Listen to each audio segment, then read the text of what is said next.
for non-criminals. Now, if we run into a non-criminal during these operations, they're absolutely going to be taken in custody, because we're not going to do what the last Biden administration did and tell ICE you can't enforce immigration law. The majority of people ICE are arresting are criminal public safety threats. We're taking them off the street. We're removing them from this country. So every day, this country gets a little bit safer because of President Trump sitting in the Oval Office.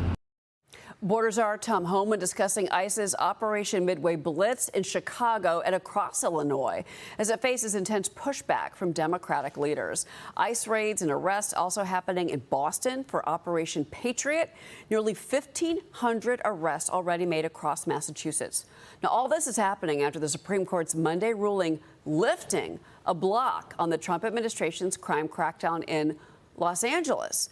Joining me now, Department of Homeland Security Public Affairs Assistant Secretary Tricia McLaughlin. Tricia, do you feel that the law is going to be on your side as these blue cities continue to fight back against these ICE raids, which, frankly, the American people asked for when they voted in November?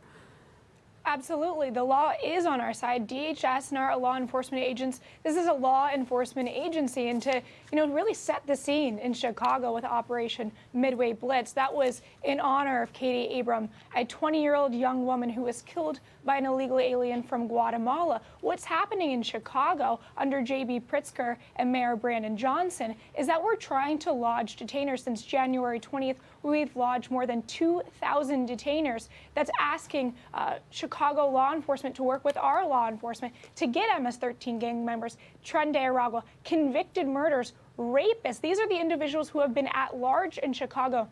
And with the exception of just 8 times, Chicago has refused to work with us. And that's why we've had to really flood the zone. We've had to surge resources, whether it be the FBI, DEA, or other federal law enforcement partners. We've had to bring them into Chicago to make sure we have the workforce and resources on the ground to arrest these worst of the worst criminals, which is what we've seen today.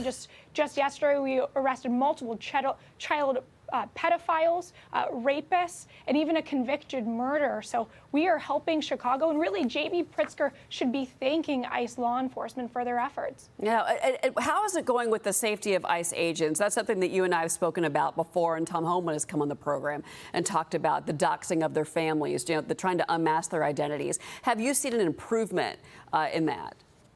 Tragically, we have not seen an improvement. Cheryl, as we've discussed before, our ICE law enforcement are facing a 1,000% increase in assaults against them since this time last year. And a lot of that is a contribution of the rhetoric that we're seeing from Democrat politicians. We're seeing a lot of smears from the media, just complete falsehoods out there. But it goes even further than that. And their families and children are being impacted. These agents are being doxxed online, where their spouses work, where their children go to school. It is incumbent upon these Democrat politicians, whether it be Gavin Newsom, Karen Bass, J.B. Pritzker, they need to remember this is a law enforcement agency. These are men and women who are bravely enforcing the law. If they don't like the law on the books, they can try to change it, but do not demonize our men and women. Absolutely. I'm so glad that you said that, and I can't believe it's still going on against the spouses. Yeah. That's awful, Tricia.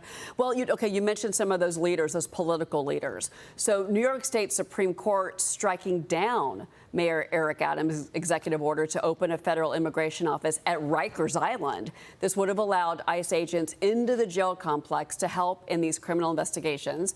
The city planning to appeal that ruling, Tricia. There is a amazing editorial in the New York Post actually this morning by the editorial board, and here's the line: New York's soft on crime leaders created the serial menaces terrorizing the subways. And they talk about the same criminals, coming in and out of the justice system continuously. And now we're finding out that some of those are indeed illegals.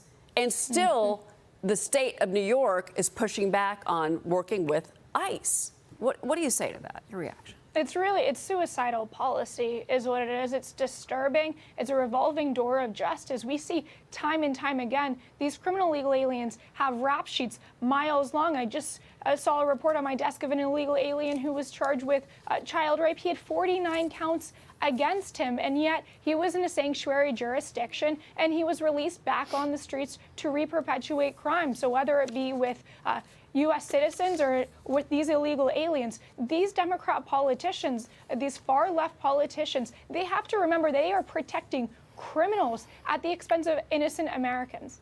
Yeah, well, I do want to stay, Tricia, on the issue of New York with you because tomorrow marks 24 years since the 9/11 attacks. So I wanted to ask you about security measures from the Department of Homeland Security to ensure maximum safety. There's been some local news reports here that there is obviously some heightened concerns about safety on a local level. What can we expect from the federal government to make sure that as New Yorkers honor and remember those that we lost, that we're safe? What a solemn day, and we pray for the families and for our first responders every day, and tomorrow will be that extra moment. Under President Trump and Secretary Noem, we've really hardened our systems, our infrastructure. We've arrested over 900 known or suspected terrorists who are in this country illegally, but it goes even beyond immigration enforcement, of course. You look at TSA, which is also under the Department of Homeland Security. We've really hardened those systems to ensure that Americans can be safe when they travel, as well as Secret Service and other agencies across DHS. So I think that Americans can be confident as we go into America's 250th birthday, the World Cup, which is as well as coming up, these major events that we can be safely celebrating and make sure that a 9/11 will never happen again. Tricia McLaughlin, you're doing amazing work there, and it's always a pleasure to speak with you. Thank you for being here, Tricia. Thank you, Cheryl. Thank you for having me.